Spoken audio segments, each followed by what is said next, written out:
हिंदुस्तान में 300 साल से अधिक राज करने वाला अगर कोई शासक रहा तो इतिहास के पन्ने पर सबसे पहले मुगल साम्राज्य की भूमिका एक अलग ही पहचान छोड़ जाती है और इसके अलावा कई सारे सवाल खड़े कर जाते हैं, जिसमें मुगल साम्राज्य के संस्थापक कौन थे, हिंदुस्तान में आने का मुख्य कारण क्या रहा, मुगलों के द्वारा हिंदुस्तान में कितने महत्वपूर्ण युद्ध हुए, मुगलों ने भारत में अपना साम्राज्य कैसे स्थापित किया। तो चलिए दोस्तों विस्तार से जानते हैं क्या है मुगलों की कहानी।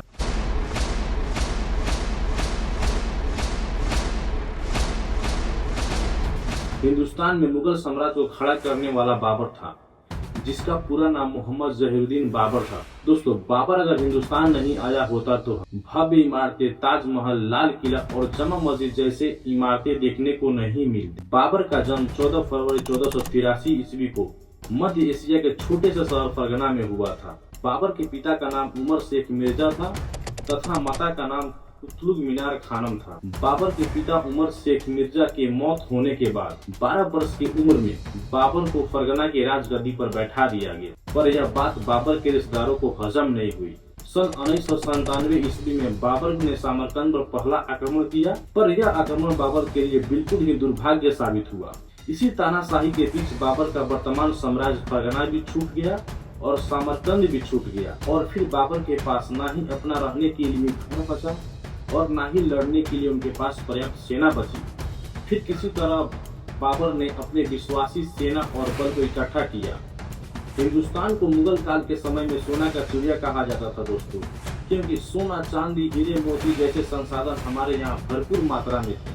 बाबर के पास इतनी बड़ी रकम नहीं थी जिससे वह बहुत बड़ी सेना खड़ा कर सके, जिसके कारण बाबर ने सबसे पहले बाजौर पर आक्रमण किया, जो मुगल काल में हिंदुस्तान का हिस्सा था। हालांकि सन 1947 को हिंदुस्तान और पाकिस्तान के बंटवारे के बाद पाकिस्तान में चला गया। इसमें बाबर की सफलतापूर्वक जीत हुई। जीत के बाद बाबर के पास एक महत्वपूर्ण सेना तथा संपत्ति की जीत हुई, जिससे बाबर और मजबूत होता गया। फिर उसके बाद बाबर ने सन 1519 से लेकर 1520 के बीच सिंधु नदी पार करके भेरा पहुंचा, जहां के वर्तमान अफगान शासन और वहां के सेना थी। नई तकनीक के साथ सेना और घोड़सवार का उपयोग किया और भेरा पर जीत हासिल कर ली। फिर बाबर को यहीं से आक्रमण करने का एक नया मार्ग मिला, जिसके अधीन सियालकोट, लाहौर, पानीपत जैसे इलाके आते थे। फिर उसके बाद बाबर ने 1520 में बाबर के मन में एक और इच्छा थी कि किसी भी तरह से वह हिंदुस्तान के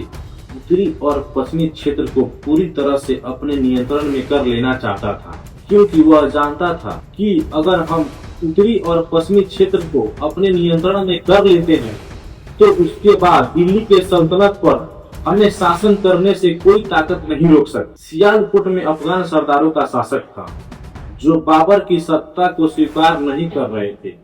बाबर को दिल्ली सल्तनत की ओर बढ़ने के लिए पंजाब क्षेत्र को बिल्कुल अपने अधीन करना चाहता था। फिर बाबर ने अपने सारे सैनिकों और तोपखानों के साथ सियालकोट पहुंचा। अफगान शासकों ने देखा तो बाबर का विरोध किया, पर बाबर पीछे मुड़ने वाला नहीं था, क्योंकि उसके पास पर्याप्त मात्रा में सैनिक और तोपखाने भी थे। और फिर बाबर ने अपनी रणनीति के साथ संगठित घुड़सवार और तोपखाने का प्रयोग किया। सियालकोट में जो अफगान की सेना थी वह बाबर की आधुनिक रणनीति के सामने टिक नहीं सकी।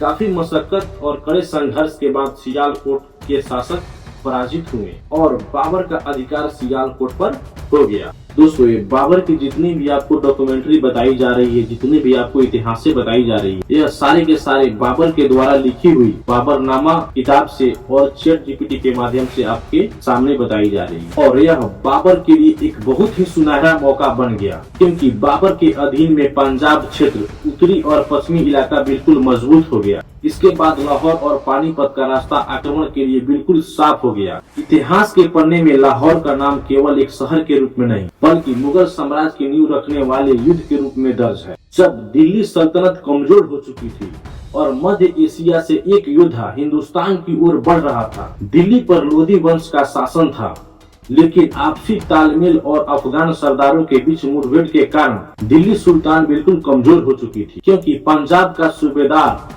दौलत खान लोधी दिल्ली के सुल्तान इब्राहिम लोधी से असंतुष्ट थे और उसने बाबर को भारत में आने का न्योता भी दिया था। यही न्योता आगे चलकर इतिहास बदलने वाला साबित हो गया और इसी का फायदा उठाकर बाबर ने सन 1524 ईस्वी में अपनी सेना के साथ काबुल से पंजाब की ओर अपने साथ संगठित घुड़सवारों की सेना, आधुनिक तोपखाने और युद्ध का गहरा अनुभव लेकर आगे की ओर बढ़ा। मुगल काल के समय में लाहौर एक महत्वपूर्ण राजनीतिक और सैनिकों का केंद्र था। अफगान सरदारों ने बाबर का विरोध किया, लेकिन वे सब आपस में एकजुट नहीं थे। फिर भी अफगान सेना ने जी जान लगाकर मुकाबला किया, लेकिन बाबर की रणनीति एक अलग ही पहचान बन चुकी थी और इसी रणनीति के अनुसार उसने तोपों से दुश्मनों को लाइनों को तोड़ा और फिर घुड़सवारों के सेना के माध्यम से तेजी से आक्रमण किया और फिर बाबर की रणनीति में अफगान सेना बिखर गई।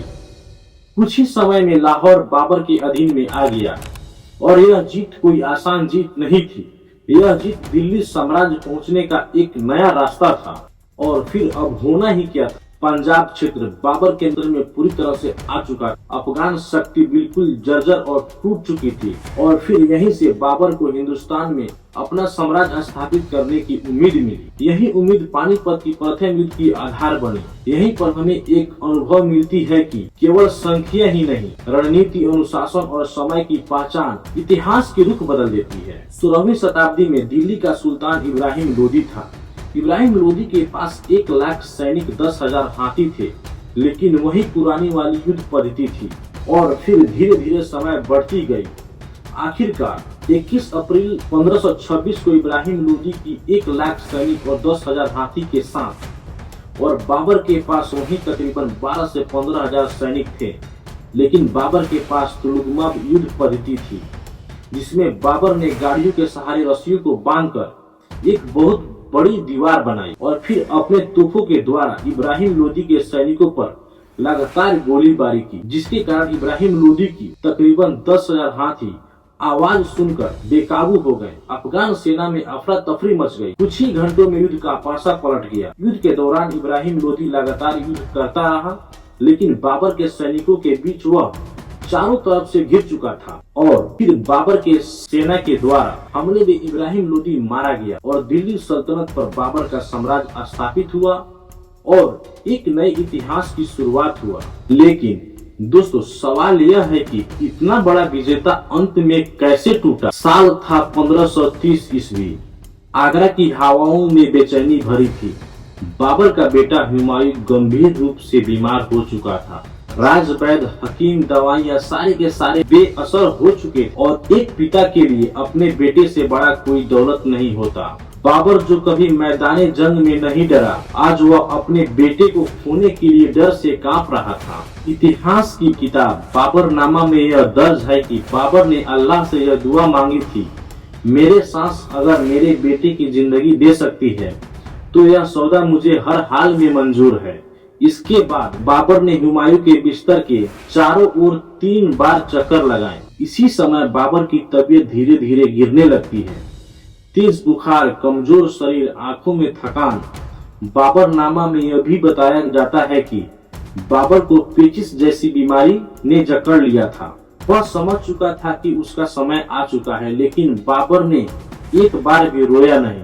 उसने अपने बेटों को बुलाया और कहा, इतिहास गवाह है, राज करने वाले बहुत आए बहुत गए, लेकिन इंसाफ करने वाले अमर हो गए, क्योंकि जिन्होंने लोगों के दिल जीत लिए उनके तख्त को किसी ने गिराया तक नहीं। समय 26 दिसंबर 1530 ईस्वी। जगह आगरा। मुगल साम्राज्य के संस्थापक बाबर शांति पूर्वक इस दुनिया को अलविदा कर गया। बाबर ने कहा था, मुझे हिंदुस्तान की शानो शौकत नहीं चाहिए, मुझे काबुल की मिट्टी चाहिए, जिसके कारण पहले उन्हें आगरा में दफनाया गया और फिर उनकी इच्छा के अनुसार 100 को काबुल ले जाया गया।